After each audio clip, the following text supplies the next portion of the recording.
Good evening, one and all. Welcome to One United once again. And as you can see, we are buzzing. Well, I am buzzing, and back with Ekus Singh and Dinete Thomas. And also buzzing like a few moments ago. And since Ekus wasn't there in the previous podcast, we will just talk to Ekus about this. Ekus, how pleased are you with our result yesterday? Because no one expected that. 2-1 over Manchester City. Well, it was unbelievable. I was enjoying Pep Guardiola fuming with his hands in the air, and amazing. I mean, Rashford, such a big game player. It's so nice to see the United talent do so well. I'm still not that confident about Lingard, but Rashford, and I'm surprised that Greenwood didn't get any game time yesterday. Um, he deserved to come in when Martial went out, but kudos to Solskjaer. Tactics were spot on. He defeated the last 2 decades biggest managers in like span of 4 days. Right. So I think majority of the fans are back Ole in, but he needs to start proving in the smaller games because when the teams are compact, he is not able to get a result. He needs more creativity. So he needs funds in January. But in spite of everything we have been saying for Ole, I think he deserves a he deserves everything for those 2 wins. And it's strange, didn't it? Because a week ago, I think the time was the same. A week ago, all, including Warad, you, I, Ekus, and Warad was also there. I think Ekus was the one who said that we need to get Pochettino, and his win ratio is 26. But all of a sudden, I think he's a little bit tilting towards the Ole brigade. Getting to that, but we'll take opinion on this matter as well, Dinner. What do you have to say about yesterday's performance? It was. I mean, I have no complaints about any of the players. I think Lingard played well. He was running after every single City midfield and defense, like pressing them down from the top. The only person I thought had a slightly bad game was Luke Shaw in the first half because I felt like Bernardo Silva was going past him a bit. But then in the second half, he proved me like I don't know what Ole did to him, but he was spot on in the left back position. He did really well. I don't know if he was injured or not when Young came on, but hopefully not because he was coming up, like he was getting to his best. I think during the halftime he gave him a burger or something because he just looked rejuvenated after that. Yeah, exactly. So I mean, yeah, I have no complaints about any player. Everyone played to the best, especially Aaron Wan-Bissaka and Marcus Rashford. I think Fred also deserves a great mention. The ball he played through Rashford, like I think it was like for that second shot that he put it wide. Oh man, that was like he split apart the whole City defense. But dude, Ekus, did you just say that Pep Guardiola was the best manager in the last 2 decades? Because Fergie was still managing in the last 2 decades. Well, man. in the last 2 decades, if you see, Pep Guardiola is up there, even though he's managing since the last 12 years. But his win ratio is better than Sir Alex, and he's won more Champions League. Or no, okay, that's really controversial, I guess. Nah. You can't put. Okay, no, you cannot take Fergie into the next decade when he wasn't there. Same goes with Pep Guardiola. So I'd say the last decade, Pep Guardiola is the best manager. But nah. Okay. Why don't you think? No, who was the best manager in the last decade, according to you? He can have his opinion. I think Guardiola is right up there, but Sir Alex Ferguson was a different animal. But Sir Alex is right there. But I'm saying, in the last decade, who's your best manager? You'll have to. I think we'll have to go with Pep on that one, or Mourinho. It's either Pep or Mourinho on that one. And, it's not Mourinho at all. He's been sacked 3 times in the last 10 years. But Pep has been going to times where he has nothing to do. But who are you going to take in the last 10 years? Out of the last 10 years, Sir Alex has only played like 3 or 4 years. What about David Moyes? David Moyes, huh? Yeah. but at least he built Everton from nothing. Like he managed Everton from nothing. So I bet Pep can't do that unless he has like 1 billion behind him. Anyways, we'll talk about Pep Guardiola and we are going to talk about Aaron Wan-Bissaka. But before that, you spoke about Luke Shaw and about what happened to him in the second half. Luke Shaw kind of reminds me of this one friend who used to go to the gym with me, like for a couple of days. And after his gymming sessions, he went to Fat Burger and had a really big burger with fries and a milkshake. And then he went to work out once again on the very next day. And I'm pretty sure you know who that guy is. So, do you know that guy? Who that guy is, Ekus? Anyways, now let's talk about Aaron Wan-Bissaka. What do you have to say? Is he the signing of the season for Manchester United? Because according to you, Well, it's quite competitive between him and James. I think uh, James is a very good prospect. He's younger, but um, Van Bissaka is amazing at right back. I feel he at least does 99% of the interceptions. And I was seeing an interview earlier today from the game at Southampton where we drew. Uh, the fans were really applauding him by saying he's not letting anyone get past through him. Um, I feel he's one of the two best players in the league at that position, but that's just according to me. Um, yeah, I what do you have to say about his performance last night? Because Raheem Sterling, I think he's never been so dominated in the football field before. Because that was just amazing from him yesterday. Anyone? Um, Anyone? yeah, no, I mean, he was like I saw his statistics. It's like literally everything's 100%. Nothing's gone past him. Like Sterling, he kept Sterling quiet. Sterling even changed his wings in the second half to play on the right side, but I still think he was quite isolated there. He I don't I mean in terms of the best signing, I also have to say Dan James has also been like I mean no one expected him to like play this many minutes first of all, but considering our squad depth is like there's barely anyone else to play. He's been played a lot and. But since the last 5 to 6 seasons after Rafael left, we needed a right back position. That position was always like not properly being replaced. We had Damian. He played for like first 5 games really well, and then he just that was pretty much it.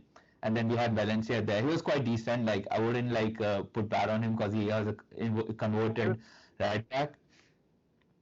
But Right. yeah, but when we signed Van Bissaka for I don't know 50 million, I think it was money well spent, and definitely he could be like him and McTominay have been like the two consistent players for us throughout the season. So yeah, I think that's what the performance was yesterday. Because if you look at the performance of the entire Manchester United team, I think they were solid. I think no one was below a 7 performance, a 7 in terms of the rating. yeah, Because even if you look at Luke Shaw, I think he was a solid 7, and he was, hmm according to me, the performer from that team. Because if you talk about McTominay and Fred, they were brilliant in central midfield interceptions, in terms of distribution, hmm taking the ball forward. Lindelof, something happened to him yesterday because I think that was one of his best games in the Manchester United jersey. yeah, Even when you look at his blocks, I think it was Riyad Mahrez who took the shot, and it was oh yeah, oh, who blocked that shot by a sliding tiger, and he celebrated it as if it was a goal. So you could see that they were yeah, quite deep in his game, each and I every know, one of yeah, those players. So, hmm Ekus, do you that these players, the good thing about this Manchester United team is that, on the contrary to how player power is in today's time, that these players are actually playing for the manager because they knew that if Ole didn't get positive results this week, then he might have lost his job. I mean, there's never a reason to not play well. I don't know why they wouldn't be playing well under Ole last week and not playing well this week. I think it has most to do with the tactical mastermind of Ole, the way he's set up. He's not fooling around like he did before with five at the back or three at the back. He has a concrete plan this time, and I just feel that Ole has gotten things right, and that's why players have followed him because maybe they think that he's making good decisions now, but Right. we can't say the same about the games he's played against the lower league sides. So I think Ole's upped his game, so that's why players have supporting him. What do you think about it, Dinette? Dinette, Um, one yeah. Ekus about five at the back. That was a really valid point because I honestly felt that for the City game, Ole is going to have five at the back, but he went with a really good approach 4-2-1-3 counter attacker. And I think we could have had 4 to 5 goals in the very first half because the number of chances that Correct. we had were immense. So I think kudos to Ole Gunnar Solskjaer for not having a defensive approach. Mhm.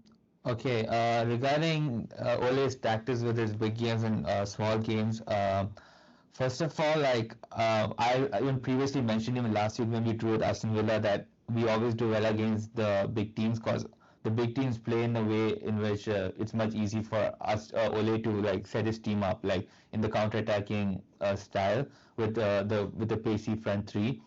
But again, it's now the problem is that when we play with when we play with when we play with the smaller teams, we don't fight. Ole doesn't have a plan B in how to go about playing it. Like when we saw when Sheffield United was defending well, when we saw Villa defending well, there is no way to like crack that defense down.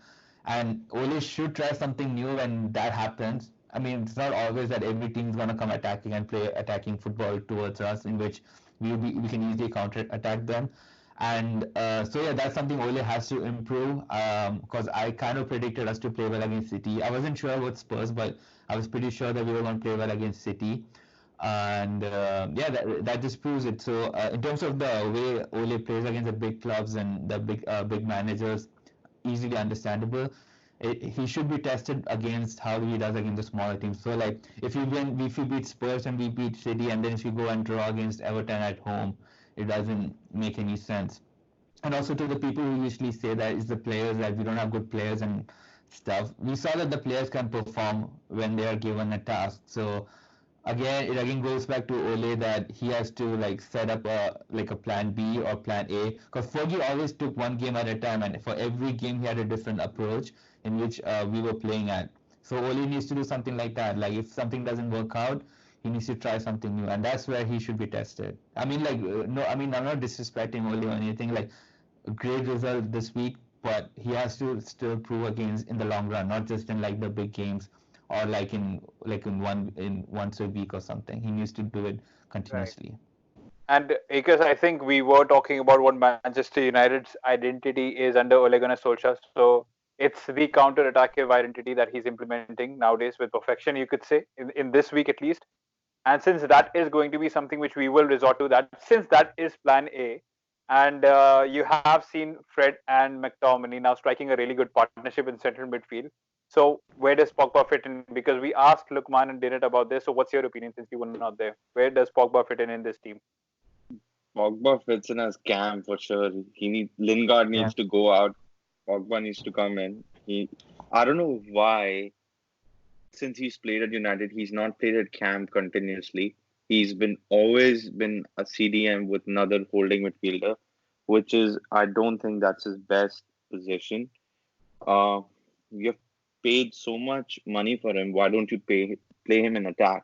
He can Right. cross balls, he can pass balls, he can shoot. He I can think dance. he'll be phenomenal. He can be a phenomenal player at Right. Cam, and I think maybe that's the creativity Ole needs in the tight games. Pogba might be the answer. And Yep.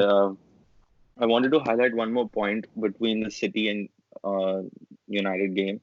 United had 28% possession, Right. and they had only 23 dangerous attacks, while City had 139.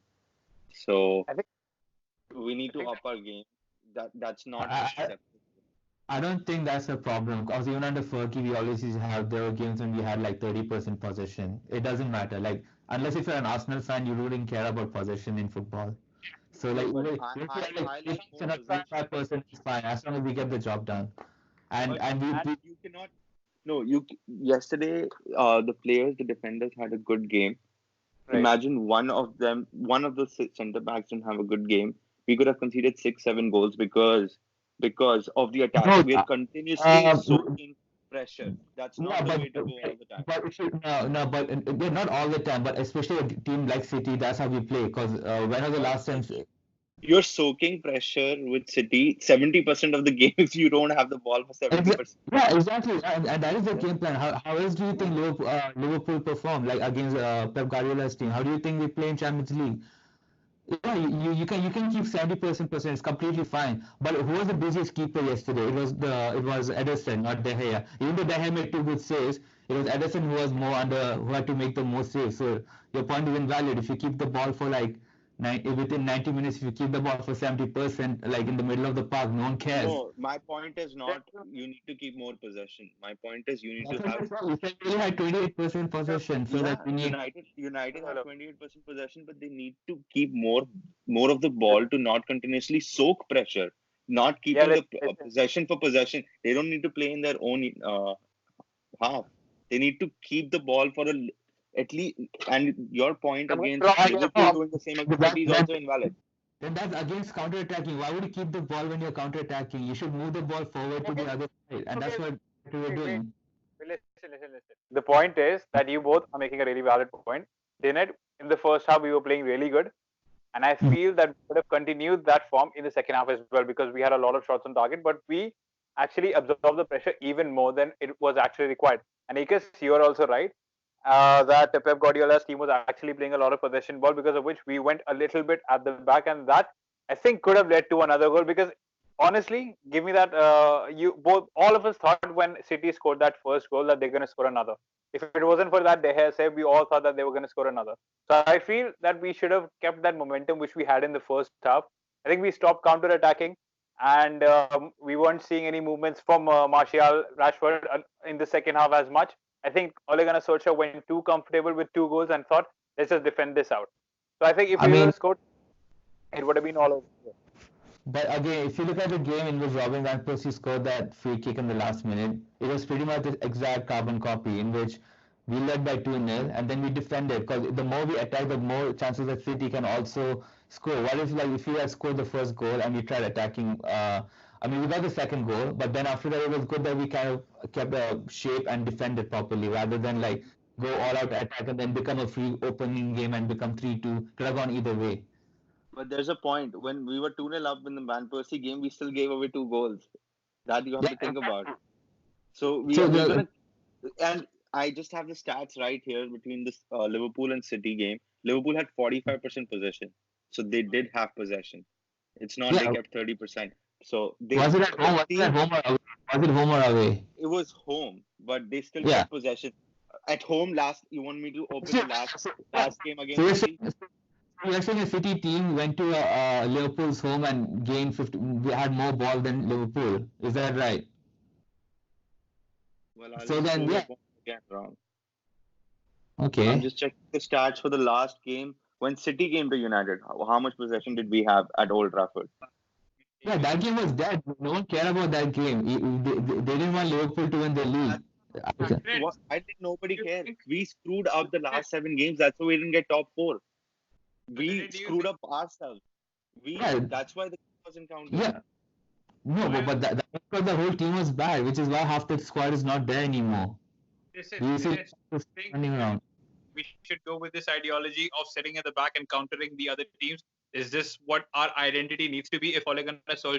Not really. Exactly. Yeah, I agree with you. I don't think that is the right way to move forward. Okay, wait. When Ekus check Real Madrid when they won the Champions League. How many positions they kept in all those games in which they won? Well, I have to check that. I don't remember on top of my head, but I Yeah, personally, it's my opinion. I don't enjoy United letting others dominate, and we personally also, just keep getting soaked with pressure. also regarding that, okay, when we had Louis van Gaal as our manager, there was the game against Fulham in which we drew 2-2. We had like 80% possession, something like that. We did like some 90 crosses. Is that the kind of football you want? We had like more shots, everything that you wanted, but we still drew that game. Is that what you Well, want? Like, yeah, I want United to attack, but again, they didn't have the creative edge then as well. So,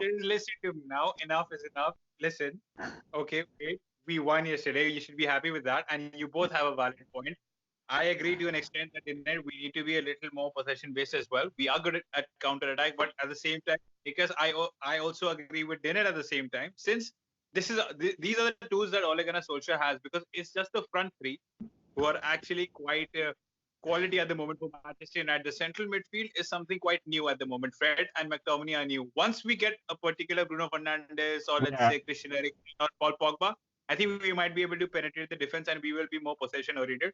So you both have valid points. And we're moving on now. We won yesterday, so smile and stop arguing against each other. All right, so now we're going to Heated debate. Okay, let's do a preview. the caption of our video. Ekus and Dinete get riled up in. Yeah, that's what Sky Sports always does with Roy Keane. Even though Roy Keane just smiles, they caption it as like heated debate. Okay. So we're going to talk about what happened to Fred yesterday, and it was quite shameful. And just I think that it's happening all over the world. And the good thing in today's time is that all of these things get caught on camera, and you are not able to escape it. Even though it used to happen earlier, but people used to escape, but now you get scrutinized for it. So it's quite shameful. And Fred, I think for 5 minutes he was trying to take the corner, but the City fans were throwing lighters at him. Some points, the same thing which happened to Rio Ferdinand back in the day. Oh yeah. And at the same, he was getting racist slurs as well. It's quite shameful, Dinner. So what's your take on this, and what should happen to the person who are actually responsible for the downfall of football in terms of a fan? I mean, I think that guy has already been arrested today morning, and everyone, even his company, like suspended him. I just checked, read about that. It's good. I think Man City also acted really quickly. They put out a statement. They worked with the police to identify him. They got the job done, but it still is kind of pathetic. Like it's still happening around, especially in England. We saw in Italy this weekend where they had this really bad caption about Smalling and Lukaku facing off against each other. I mean, I can guess like Italy is more screwed up than England, but it's kind of still shocking that it still happens in the Premier League at least. And there was still cases with the Chelsea fans before, again, City fans that you mentioned, Liverpool fans. So yeah, I mean, I don't know. I think they should be more stricter, give a lifetime ban, and hopefully it doesn't happen anymore. I mean, I don't know what else to say. Vegas, what's your stance on this? I agree with Dinete. It shouldn't happen anymore. I don't know how Raheem Sterling would be feeling about it after he has been like of racism and his team supporter has done that on camera. Why would you screw up your career? More bigger than that, why would you even do that? To I mean, those gestures are not acceptable when you lose, when you win. They're not acceptable at all. I just feel racism needs to be kicked out. There's absolutely no reason to be racist. And yeah, that's it. I think an example should be set as in by banning that individual or those group of individuals by not allowing him in the stadium first and foremost. And a serious check needs to be given on him. And it's quite shameful and disgraceful. I hope we move on from this. We're an educated society. We're in the 21st century. And now it's going to be 2020 in a matter of days. So I hope we advance as human beings. But let's talk about since we already won yesterday, let's talk about the next game, which is on midweek. And I feel a lot of players are going to be rested. It's against AZ Alkmaar in the Europa League. We're already through. Quite a few youngsters are going to play because I think the priority will be the fixture, the Sunday night fixture against Everton at home, because we've done the hard bit. Now we just need to secure some points against Everton. Yeah, I think like even if we draw, I think we are in first. Like we're gonna top the group. I hope Rashford, James, De Gea, Van Bissaka, especially and Fred and McTominay, they are like wrapped up for the Premier League game. It will be a good chance to play players like Gardner. Greenwood can start. I think Lingard can still have a couple of can play in that game. Mata could play. Mata could also start. Tuanzebe could play. Like Rojo can play. Like we still have enough players to like put up against AZ Alkmaar at home to at least get a draw. And I think that's what Ole should do. But he has to make sure that the other players are rested for the Everton game, because Everton is like coming up now. They had a great result against Chelsea with their previous player managing them. So I'm quite looking forward to that Everton game. Ekus, what's your take on the AZ Alkmaar game? Because I think it's going to be Jesse Lingard who's going to wear that armband once again. He's going to lead his troops. So you're a big fan of him. What do you have to say about him? And the Is it Alkmaar game? Well, I feel most of the team should be rested. I even think Lingard should be rested. Why do you want to play him? You need somebody on the bench on Sunday. So I think so Pereira I is the feel captain. Andres Pereira. Yeah, Pereira should be played. I think he needs some playing time. yeah. You could play that game. He has stuff to prove. But I feel they should go with Greenwood up front and definitely Romero is back. I don't know, or Grant Yeah, will play. he should. Angel Gomez, I think he might get a game over there. Then Mhm. Andres Pereira. Then Brandon Williams might get a game. Axel Marcus Twente. Rojo should play. They should bloody Marcus make Yeah. him Rojo. play one game so that he earns some wage. What about Phil I He like. Jones? has no right to earn anything right now. Yeah, I keep finding Phil Jones plays for us. And I would also like Eric Bailly to come. I definitely rate that player a He's still lot. out injured, I think. He's He's still he's still injured. in rehab and he's still No, he's recovering. back. I heard he's back He's back. training. He's back like he can play now, I think. You heard Well, wrong, my friend. He will be back. Yeah, he And will then be. yeah, yeah, that he will deserves be my back. He'll be reaction. injured. So yeah, Bai should play, and on I think Rojo will play left back, or Brandon Williams, and Yeah. Brandon. right back. I think they're gonna go with Ashley Young, Yeah, I think so too. and then Garner. Um, then we're gonna play I think we. Tahiti Chong, Right. Yeah. So and you're then suggesting that quite a lot of youngsters are going to play in the Europa League, and we will preserve our energy for the Everton game. And I really hope that we don't drop points against Everton, because these 6 points that we collected of Tottenham Hotspurs and Manchester City will be of absolute no use if we lose or draw against Everton. We need to win in a comprehensive manner against them. We need to send a statement, and we need to have, because the upcoming games in the Premier League for Manchester United are quite in favor of them. But we all Yeah. know how we are against the lesser teams. yeah, Exactly. last time we faced them, we lost 4-0 or 5-0. Oh yes, it's time to take revenge. I remember it's time to take revenge, I guess. So let's just see what happens. But is it Alkmaar game? It will be on. I don't know what's your time. It'll be at 1:30 a.m. On Friday. I have a After final midnight, exam to give. and Didn't I we will gonna miss be. your final exam just to watch that game? No. That's why I didn't care much about this game. I think Ekus had said that he'll sing Ollie is at the wheel if Manchester United wins against City. So I think he will have to sing that. Or I would not want to sing that I because don't want to last time I sang it, we drew to Aston Villa. So Oh, yeah. that song is So- close. It's like the heart of Davy Jones. yeah, I don't think even the fans at the game were singing that. They were just singing Ole Yeah. Ole Ole. You know Yeah, why? Because there is no Alexis Sanchez. Because we've got Sanchez, Paul Pogba, and Fred. So Sanchez is not there. They have to put another player over there. Currently, we don't even have Pogba. So yeah. Have Pogba in a couple of months. So we'll have to come up with a new song. United hopefully- have missed. Pogba has missed 17 games with United this season And already. instead of that, we're winning big games again without him. So that's said Yeah. a lot. That's true. We Guys, need him for the small games.